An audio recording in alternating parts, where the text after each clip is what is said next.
Hey, everybody. Tony Baccigalupo with Audience Driven Summit, Team SPI, and I've got Nathan Barry of ConvertKit here. Nathan, thank you so much for taking the time to hang with me. Yeah, thanks for having me.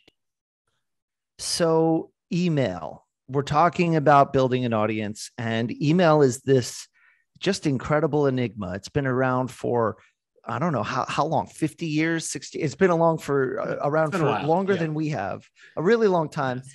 And yet it seems to just continue to be something which is reliably critical to audience building. Even if you're Mhm. building an audience on other platforms, most anybody will tell you, well, you still got to have a mailing list. It's just such an important piece of the equation.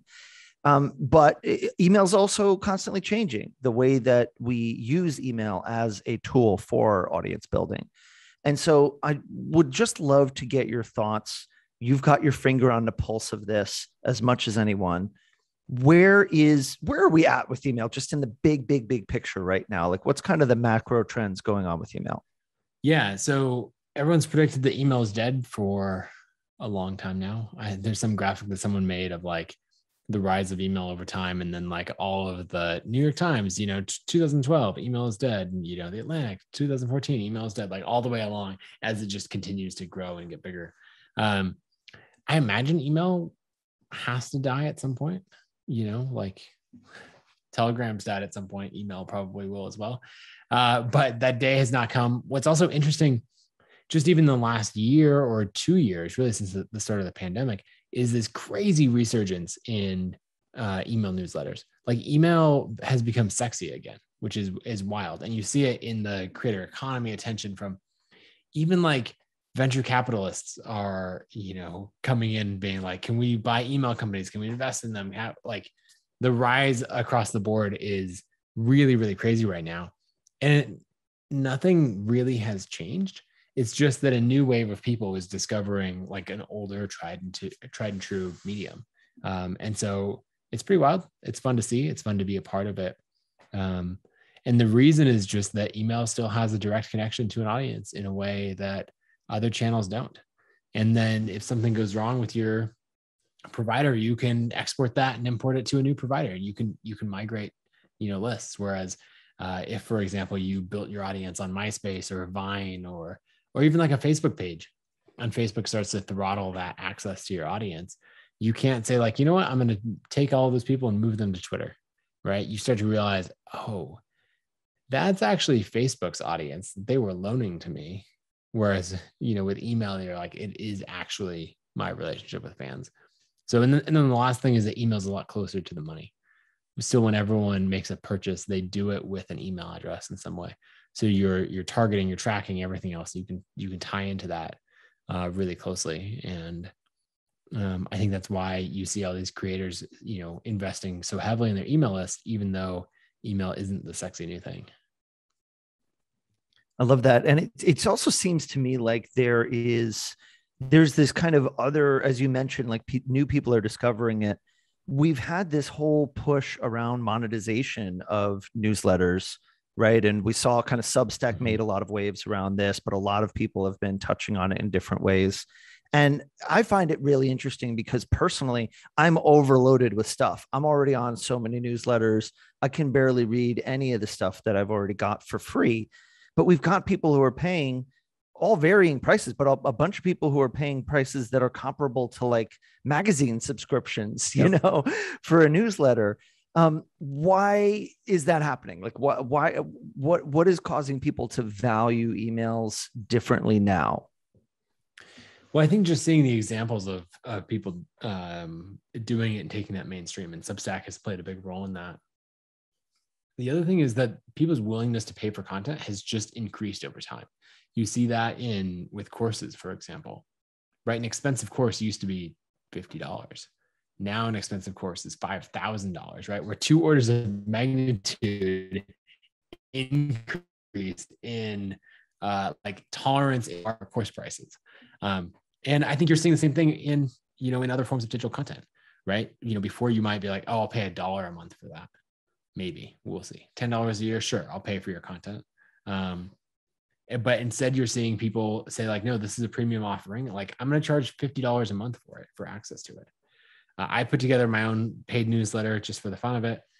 It's just a one-time payment because I set it up as like an automated email sequence, and I, wanted that like just for a subset of my audience, and I didn't want the pressure of like having to write every week or something. But I charged $100 for it, and people snapped it up immediately because they're looking for like original content that's well researched, well thought through, that comes from a point of view. And that's the thing that really differentiates, an email newsletter from like the news sites or whatever else, right? That these are coming from a specific point of view, and they want to get it from an individual creator rather than from like a magazine. So even though we tend to think of the magazine as like having a higher perceived value, it's actually the opposite, where the individual creator, even though they're delivering, a 10th of the content or 100th of the content that the magazine is, they have a higher perceived value because it's an individual rather than a legacy brand. Sure. That makes sense. And, I think it speaks to, again, the fact that just consumption habits are changing, reading habits are changing, the way people interact with their content, that maybe people are saying, I'm sure I'm inundated with limitless, unending stuff. But if you're going to give me something that's from your unique perspective that I really value and you're charging for it, I'll pay for that rather than swim through endless free stuff that might not be exactly what I want. Yep. Is that basically right? Yeah, that's exactly right. And I think that, if you're teaching business content of any kind, like no HR person wants to write a payroll check that has researching free stuff on the internet in the memo line, right? Like businesses pay for things because they know that time is not free. And so it's easy to say like, oh, let's buy this person's guide, this person's course, sign up for this paid newsletter to shortcut this learning and save a bunch of time because time is expensive. Yeah. And I guess there's also this issue that because there's so much free stuff and the free stuff is used so much to funnel people to other paid stuff, that there's kind of this sense that I have to kind of wade through the free stuff so much to be able to get the same level of value that it's probably worth it for me to invest the money in a lot of cases. Yeah. Yep. So just kind of given all of this context, I'm sure there's a lot of people who are tuning in who have email newsletters of some kind, have been, emailing their audiences in various forms for years. What are you seeing that's changing in terms of how people used to be doing things that maybe people need to be thinking about changing up? And, what might not be working anymore that used to work? I'm not sure that there's something that's not working now. Let me think about that. I would say paid advertising to grow a list is a lot more expensive now than it was a few years ago. People used to be paying like $1 per subscriber on Twitter and Facebook ads. Now I think they're paying more like $3 to $5 per subscriber, right? And so that takes a different business model on the back end to make it worth it for that. All of a sudden, 1,000 subscribers is $5,000, and they're like, I got to have a really clear plan to monetize that. Whereas when 1,000 subscribers was $1,000 or less to get through paid ads, then it was much easier to have a good payback period there. The nice thing is you have the trend on the other side where people's willingness to pay for products is going up. So that's another big thing. Another big change is just how big these audiences are getting. 10 years ago, 10,000 subscribers was a big email list. 50,000 was like, you're one of the biggest on the web. And now the audiences are just insanely larger, right? Your James Clears and Tim Ferriss's and Gretchen Rubin's, people like that of the world are all running million subscriber email lists where they have these huge audiences. And so your orders of magnitude bigger than you used to be. And the revenue is that much bigger because of it. And then the other thing that you're seeing is also even these small lists, say 500 people, 1,000 people on a list, because there's so many options for monetization, those people are starting to be able to earn at least a part-time living, if not a full-time living, off of their newsletter. So I don't know if there's something in particular that has stopped working. I would say that just the bar is higher now, right? If you want to grow your list to stand out, you need to be releasing content that's significantly better than what other people are. And so you can't just be like, hey, I'm the only guy talking about this on the internet, so follow me. Right now there's 25 or 50 people in your specific niche. And so you have to do things that are a level above and beyond what most people are doing. That's amazing. I really find that super valuable. I think just in terms of how people frame how they put out their content. Um, and I guess to flip it, in terms of not what's not working, but what is working or what could be working. What are you excited about in terms of where email's going and where ConvertKit's going? Like what's a direction that you're just really psyched to be spending more time in going forward?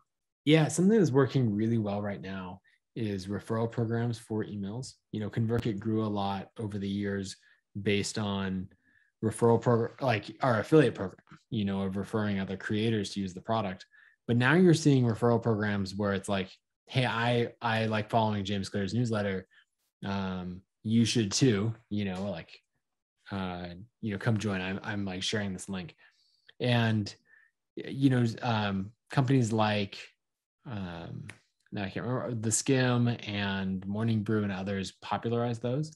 And now through things like Sparkloop, which you get Sparkloop for free with ConvertKit Creator Pro, then you're able to build these referral programs for your own email lists, and they're like driving really good results. And then the crazy thing is the engagement of those referred subscribers tends to be really high, and they tend to be a lot stickier than subscribers that come in through ads. So that's something that's working really, really well. Another thing that I'm seeing, like just as an example, is these either free or paid email courses where instead of wanting to be on the treadmill of like, oh, I'm going to write an email every week forever, either for free, because that's what I've signed up for, or, paid of like, hey, this is the $20 or $10 a month setup. I'm seeing a lot of people make this automated email sequence, an email course. It's time to when someone joins the list, day 1, day 3, day 5, and it's all the same emails. And I'm seeing that play out over time in really interesting ways. And because basically what happens is you set it up once and you tweak it and you can configure it however you want and keep adding to it. And someone who subscribes gets all the emails. There's not like, hey, can you send me the archive? Someone told me last week was really good. Can you make sure I get that? And it's like, don't worry about it. You're going to get that in 2 weeks, in 3 weeks. It's also really easy to create because you don't need a designer or like custom skills instead of like, before you make a PDF, like a free ebook and give that away, but that needs layout, that needs a bunch of things. That's this big production. Whereas the email course is just text, and so it's pretty straightforward to put together and you can tweak it over time. So those are a couple things that I find pretty interesting and exciting. Maybe to throw one more in there, there's a lot that we get weirdly obsessed about on the like under the hood of email, like just from running an email company over the last 8 years. Like one thing that we rolled out recently is when you send an email through ConvertKit, let's say you make a mistake and you're like, hey, my new thing is launching, click here to buy it. And you like paste the version to the private WordPress thing and not, it's just the thing where you're like, no, what did I do?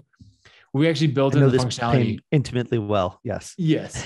Where you can actually click into that and edit the link, like edit where the link goes after the email's been sent.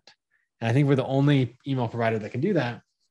And it's just because we got weirdly obsessed with the inner workings of email and the internet and realized like, oh, that's coming to our servers first. So we could intercept that and change it to the new destination.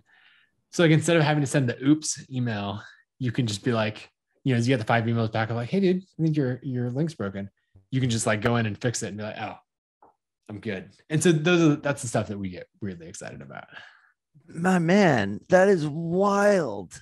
Like it makes so much sense when you think about it. If the link, if somebody clicks a link in a newsletter that's sent through your system, then you can sit between that click and the destination. Yep. And which so therefore tracking and engagement and all of that. Right. And then that means that you could, in theory, after the fact, change the destination of a link. Yep. Which is what we I do. feel like it's just wild because like people like I feel like that technically could have been possible like 20 years ago, but that's correct. For some reason nobody thought of it. And so here's the difference, right? Yeah. And this is what's interesting to me about the whole ecosystem. Like everything that's being built for creators right now. 10 years ago, 20 years ago, it was being built by, I don't know, business people, by software people, all of that, right? And it was like, and it was being used by creators, right? So someone was taking MailChimp and Aweber and these other tools and saying, I'm going to use it as a blogger or as a creator, but it wasn't built for them. Whereas now the tools that you see out there, right? Teachables, the ConvertKits, all of these tools are being built by creators for creators. And so these things that are not technically difficult, but are a very specific use case, those are the things that you're seeing rolled out and fixed, because like the wave of people building these software platforms are solving their own problems, right? Like I ran a blog, a newsletter. I sold books and courses, before starting ConvertKit.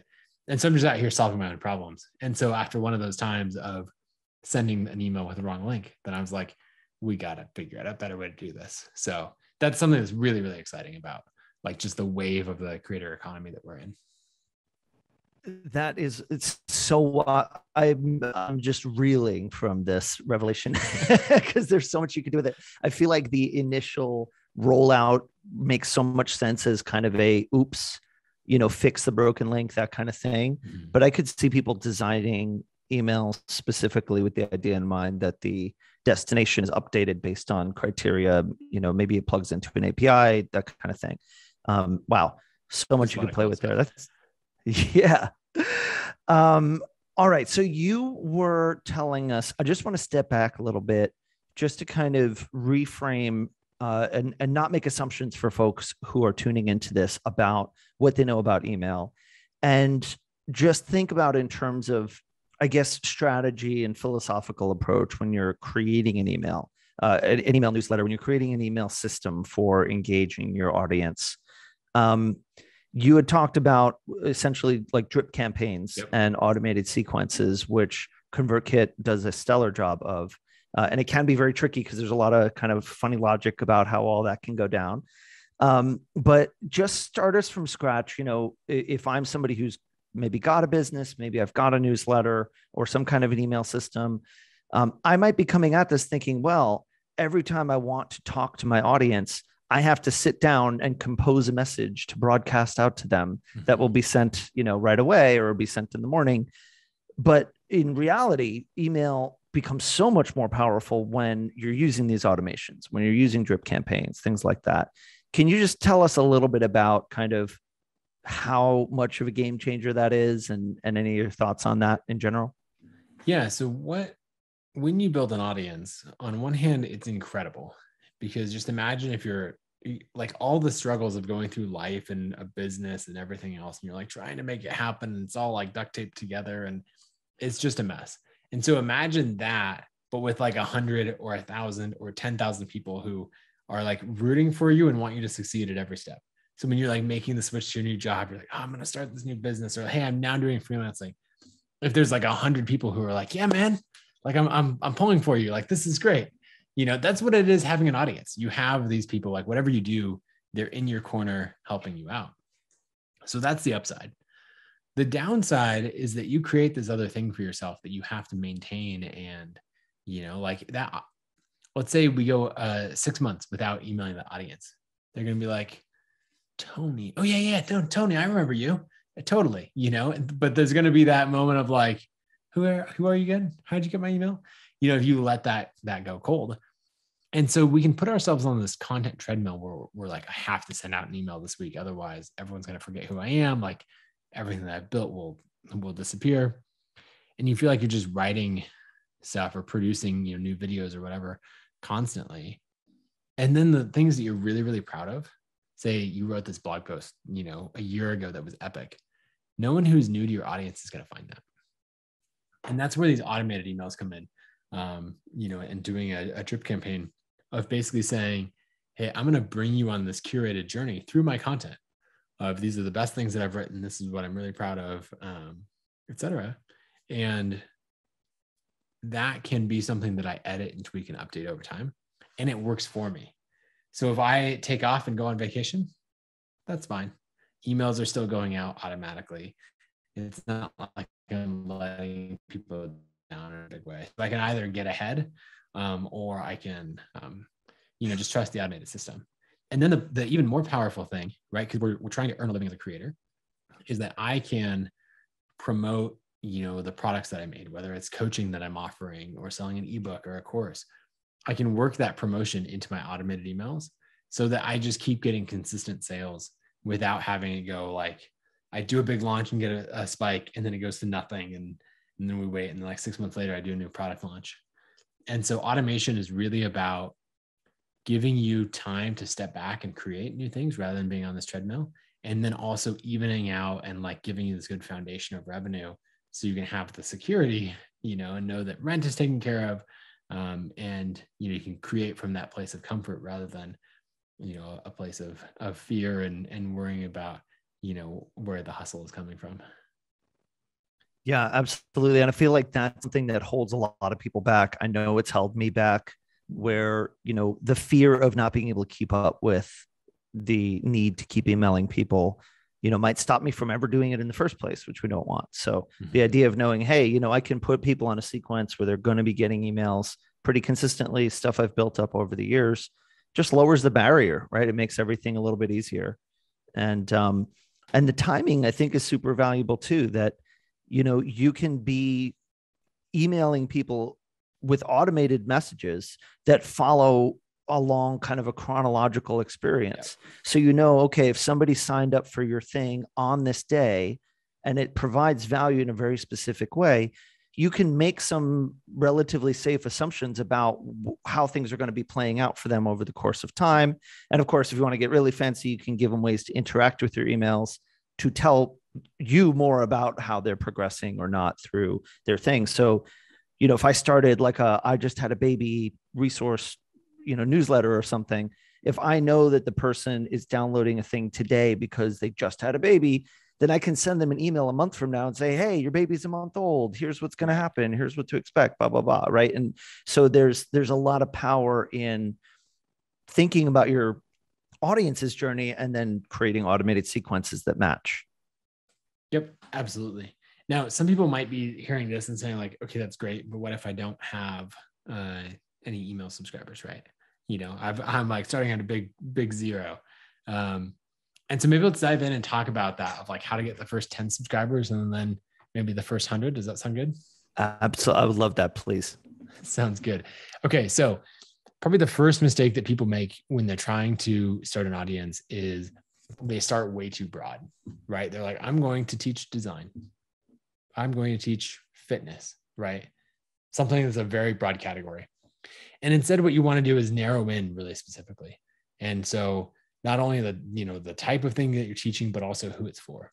So don't say, you're going to start a fitness site or a fitness newsletter. Get really specific about who that is. So for example, my mom actually runs a newsletter, not about fitness. She's an incredible athlete, right? She's a triathlete who's completed an Ironman and all this stuff, right? But she runs a newsletter and a community for women who want to be fit over the age of 50, right? So she's narrowed it down to fitness, to women, and then specifically over the age of 50. And it's a very different set of content. So she's going to have a much easier time finding her audience rather than coming out and being one of a million fitness sites out there, right? And so that's what you have to do is you have to focus on a specific niche and then go from there. Once you have that niche identified, like when I started out, I was teaching people how to design iPhone applications. At the time, that was a fairly small market. And so I felt like that was specific enough. What you do is list out everyone you know who matches that criteria and might be interested. So I was emailing, my coworkers because they still had a full-time job. So my coworkers who were developers who wanted to know the design side, friends who were like hobbyists getting into the iPhone space, any of that. In the example with my mom's site, right? She can reach out to everyone who matches her demographic that she's trying to reach. Who is it that is interested in fitness, is a woman who's over 50, And what you do is you reach out and say, hey, this is the newsletter that I'm starting. This is the website, the community. It's for people like this. It made me think of you. Would you like to be one of the first to sign up? It'd mean a bunch to me. And if you can reach out to 10, 20, 30 people, then that's how you get your first subscribers. It's just like texting, emailing, going through your address book. And everyone that says like, yeah, sure, add me to the list, right? You add them in, those are your first subscribers. And then what you do is send an email You could do this as an automated email if you wanted, or you could send it one-off either way. And you say, hey, thanks so much for joining. Means the world to me. Two quick questions. One, what's something that frustrates you about this topic, or that you're trying to learn, or that you're stuck on? Like, what's your biggest obstacle? And then two, where are you going right now to learn about this? So like, where are you going right now to learn about how to design iPhone applications? And what you get back are important answers. And I recommend putting them into a spreadsheet. And you're just getting replies back. You're saying, hey, reply, let me know what you think. The replies to the first question, the frustrations, are telling you what to write about. When someone's saying, oh, I really got stuck on this latest iPhone upgrade, or on the fitness side, right? I made this progress and I lost my habit and I've been in this cycle and it hasn't been going well, right? That's telling you this is exactly what you should write about or create content about. The second question of where do you go online right now? That's telling you what communities already exist that are adjacent to you. So if you're getting started out, you don't know where to publish content and where to reach out. And so this is telling you all the blogs and all the forums and communities and Facebook groups that everyone's already hanging out in. And so you can go join those as well and get in on it and start to, expand your reach in those communities. And so now when you write something, the answer to question number one, then you promote it in the places that are the answer to question number two. And that's kind of how you go, first from the 0 to, 10, 20, or 30 subscribers. And then through promoting that content is how you take it from 30 to, 50, 100, or a couple hundred subscribers. I feel like there is so much wisdom in what you just described, because there is, it seems too easy. It's kind of counterintuitive, because somebody might think, well, no, it's got to be more than that. And I think especially with email, because we're used to thinking of email as being something that's, a huge audience broadcasting out to the masses. But really, when you're getting started, the first few people, the first maybe several dozen or even first couple hundred people that subscribe might be people personally. Yeah. And then, recognizing that that's how a lot of engagement starts. And your newsletter can be a really powerful way of communicating with and reaching people, but over investing in those first few relationships will really lay the foundation for a good engagement going forward, right? And getting people excited to interact with what you're doing, right? Yep, that's spot on. And then I think there's also a lot to be said about identifying who you're talking to, who is a fit, and then learning where there's more like them and learning what's on their mind, asking those questions and getting that kind of response, and being okay with the fact that, yeah, your first 10, 20, 100, 200 subscribers are going to be people you might be emailing back and forth with a lot, because they're going to be giving you so much information about where the next 1,000 or 10,000 people similar to them might be and what they're hungry for. And I feel like that kind of helps you question your assumptions, right? So I think focusing, on over investing in the beginning is just so valuable. And that probably also gives you lots of fodder for what to write in terms of your posts. So you could fill up your queue of things to write back to them. Yeah. And I just write, my blog post to that specific person. So, dear so-and-so, dear Philip. And then I go answer that question, because it's so much easier when you're writing to an actual human instead of to the generic online masses of whoever might read it. And then when it's just before I publish, I go and edit it. Right. So it is a little bit, right. It's not to one person, doesn't have their name in it anymore, because that's a little weird. Yeah. But then that makes it so it's much better content. It's much easier to write, and kind of gets past that writer's block. Yeah, it's amazing. My friend Alex Hillman runs a co-working space in Philadelphia called Andy Hall. He is really clever, and he all right. I know him well. Shouts to Alex. He's done this many times with people asking him questions about co-working, where he'll write somebody a huge email back for free, but then he'll copy it out of his email and turn it into a blog post or turn it into a newsletter, and exactly as you described, just delete the first name, at the beginning, and go, give it a skim through to see what you can make generic that might have been personal to them. But it's such a great way to seed email content, because you're giving yourself prompts, right? By giving people provocative questions and then inviting them to respond back to you with, hey, this is what I'm struggling with. This is what I'm trying to figure out. If you have answers, or if you can go find answers, then that's you creating good, useful content. And I feel like that's such, it stands in such contrast to, the image that we all want to avoid, which is me, sitting in front of the keyboard thinking like, what shall I create today? Like we know what that's going to lead to. That's going to lead to me feeling weird, and I get distracted, and I never write my email, and I hate myself. And it's like, we just need to get away from that route, and engaging with people and having these conversations, I feel like, is a great way to generate those kinds of things. Yeah, it makes it so much more fun.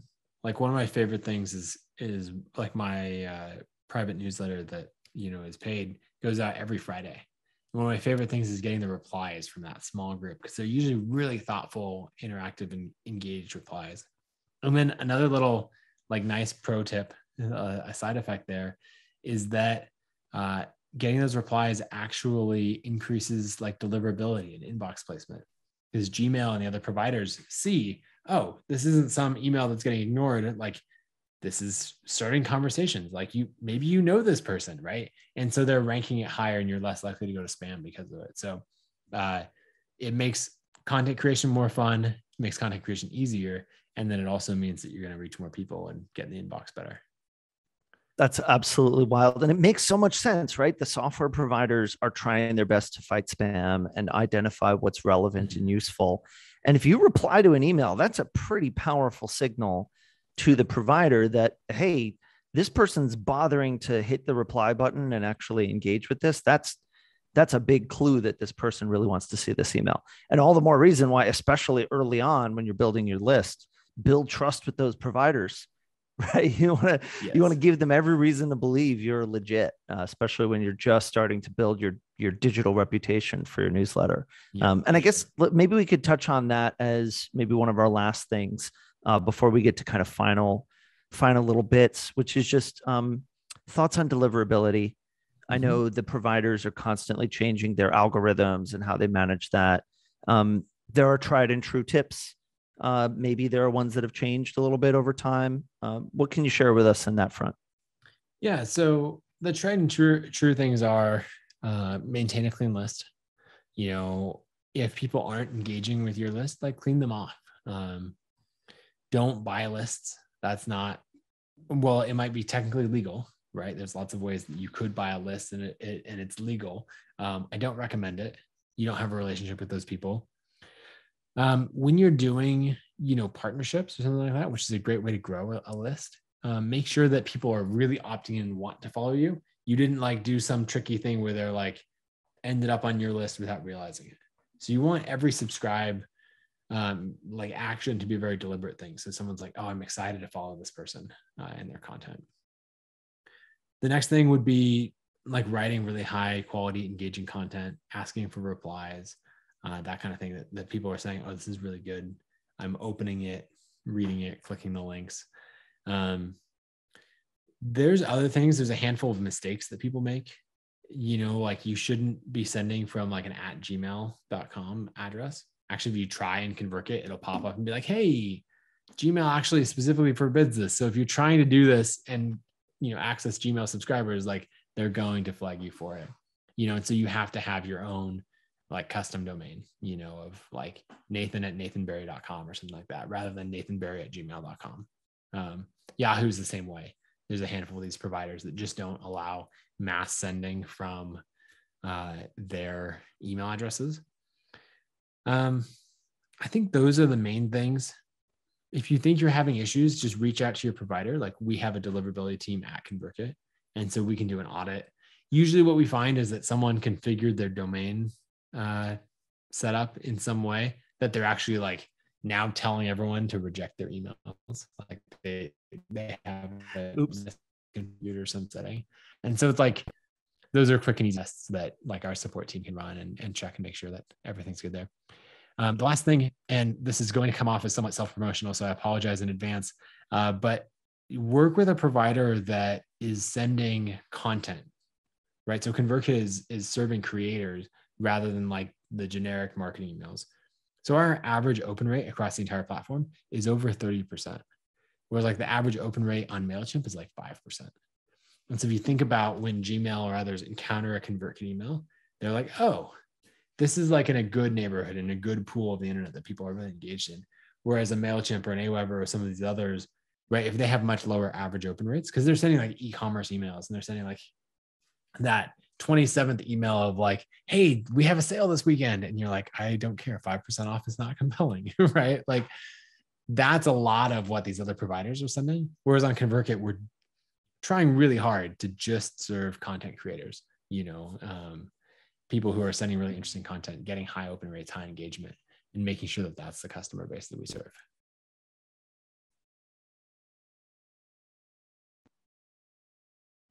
Almost made it through the whole interview without messing up my mute button.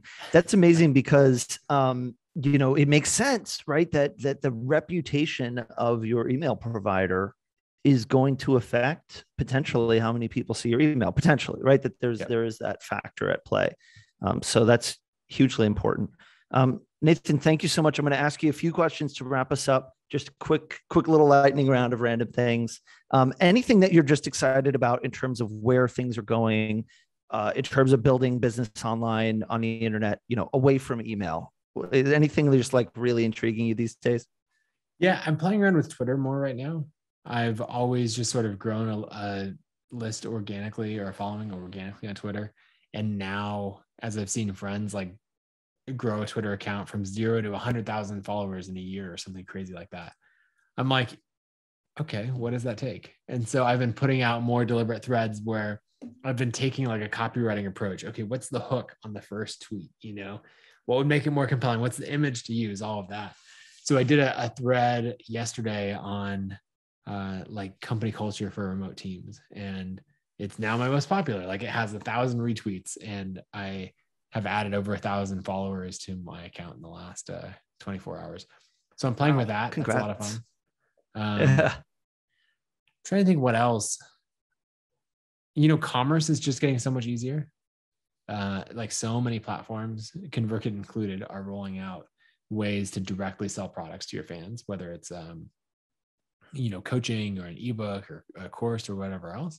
And so this thing that 5 years ago, 8 years ago was really difficult, and you had to spin up another product for, or like buy another tool for.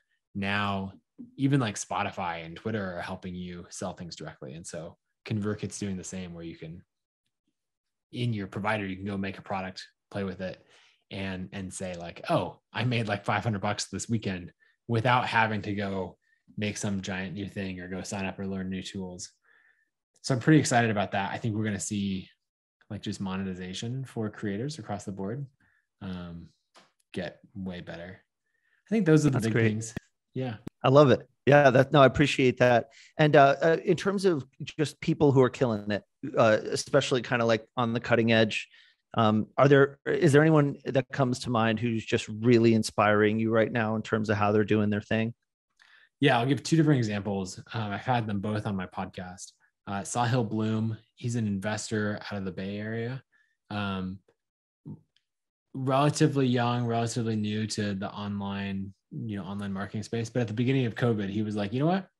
I'm going to write these threads on Twitter of like the most interesting things that I've learned on whether it's history or mental models or startups or finance or any of these things.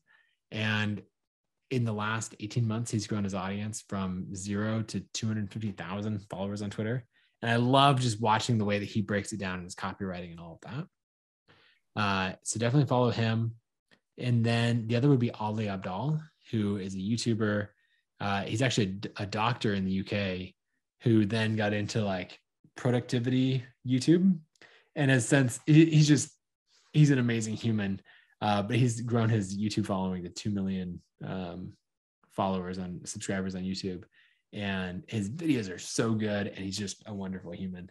So those are the two people, very different worlds. They're both absolutely killing it. Yeah, it's a good thing we've got Ali Abdal on the slate for Audience Driven. So I'm Perfect. excited to be learning from him during this event as well. Okay, two quick last things. One is a tool, any kind of tool that's just been making your day lately, other than ConvertKit, of course. Quick little hack or plug-in or something like I that. don't know that this is a quick thing, but I'm a designer by trade. Before coming to any of this, like I worked in software design and all of that. And so Figma is a professional level design tool. It's amazing. I love it. And it's totally free. So you can use the same thing that the pros are using.